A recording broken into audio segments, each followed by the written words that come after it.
Alors je vous fais aujourd'hui une petite présentation du Chewy H12. Alors c'est une tablette à la base. Vous voyez, au démarrage il y avait une séquence qui proposait donc un dual boot sur Android, mais aussi sur Windows 10.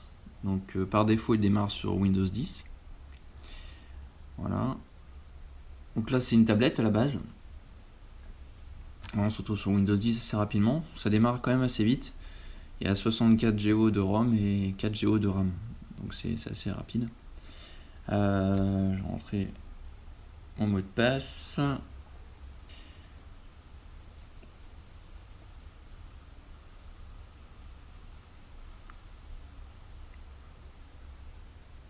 Voilà. Voilà, c'est démarré. Donc c'est une interface Windows 10 classique, hein. Donc voilà, l'intérêt de cette tablette, surtout j'y trouve un intérêt certain parce que elle dispose de port USB. Donc bon, il y a un... Bon, c'est une tablette chinoise, mais bien sûr c'est tout en français. Windows 10 s'adapte très bien, le Android également. Donc il n'y a pas de particularité ni de difficulté. Voilà, le son est pas trop mauvais, mais bon, ça reste le son d'une tablette. L'autonomie est assez bonne, j'avais réussi à regarder 3 films dans le train la dernière fois, il me restait quelque chose comme 20-25% d'autonomie. Voilà, globalement, je ne reproche pas grand chose pour le prix, hein, c'est aux alentours de 250 euros. Et on peut acheter un clavier en dessous qui se dock dessus, sur lequel vous dockez votre tablette. Donc c'est un clavier qui n'est pas Bluetooth, c'est un clavier qui est sans batterie interne et qui dispose lui de deux ports USB. Donc là c'est intéressant au niveau de la connectique par rapport au Surface Pro où on a juste un port USB 3 et un micro port HDMI. Donc là je vais vous montrer rapidement là, ce que la tablette dispose comme port. Voilà. Donc on a deux ports USB, un port USB 3 et un port USB 2, un port micro HDMI, un port TF au micro SD, donc moi j'ai mis 128 dedans. Il y a également, donc là c'était le port HDMI, ça c'est le port micro, pour recharger cette tablette là, un peu comme tous les smartphones, et une prise de jack. Voilà. Sur le côté, ici vous avez le bouton power et le bouton volume. Vous avez vu qu'il y a une caméra également frontale. Et puis voilà, les haut-parleurs sur chaque côté, hein, stéréo. Et sur l'autre partie de la tablette, vous avez les connectiques pour rentrer dans le clavier. Voilà, donc là il y a des connectiques.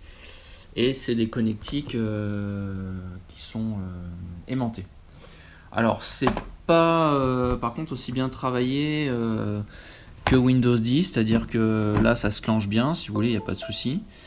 En revanche, quand on le transporte, je trouve que l'aimant n'est pas assez puissant, c'est-à-dire que sur une mauvaise manipulation, si vous tenez votre PC plié comme ça, faut bien veiller à ce que le PC soit posé ou transporté dans cette position, et encore que, à ce que ça glisse assez facilement, je trouve, c'est-à-dire que la tablette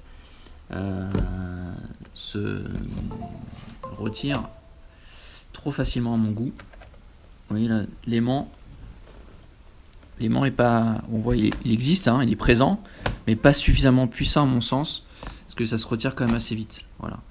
Donc c'est bien sans être bien. Voilà. Donc il est prudent d'acheter, je pense, une attache élastique pour mettre autour. Voilà. Ça après c'est un petit conseil perso. Voilà, sinon pour ce qui est l'utilisation de la tablette, je vous l'ai dit, hein, c'est une tablette qui est à la fois Android et Windows. Bon, vous ne trouverez pas par contre de logiciel, de tête GPS intégré. Donc là, ça, c'est un petit peu le bémol, parce que j'aime bien avoir sur ma tablette en général un logiciel de navigation aérienne ou des choses comme ça, ou pour naviguer en mer avec une tête GPS, ce qui est pratique. Donc là, si vous en voulez une, il faudra l'acheter, mais en version USB. Voilà. Je reviens rapidement sur le clavier. Le clavier, il y a vraiment un truc bien. Bon, il est aux alentours de 50$. Vous avez des ports USB sur chaque côté, donc ça rajoute des possibilités de connectique. Et pour l'avoir testé sur plusieurs sur plusieurs périphériques comme des imprimantes, des webcams, etc.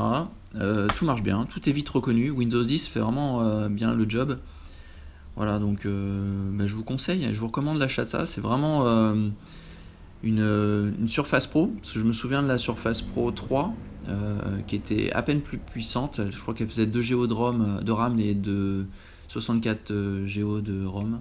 Là on est à 4 Go de RAM, donc 2 fois plus, et la même quantité de ROM. Donc, et je pense qu'au niveau de la réactivité, parce que je l'ai utilisé pendant quelques jours après l'achat, c'est vraiment un très bon produit qui est très réactif.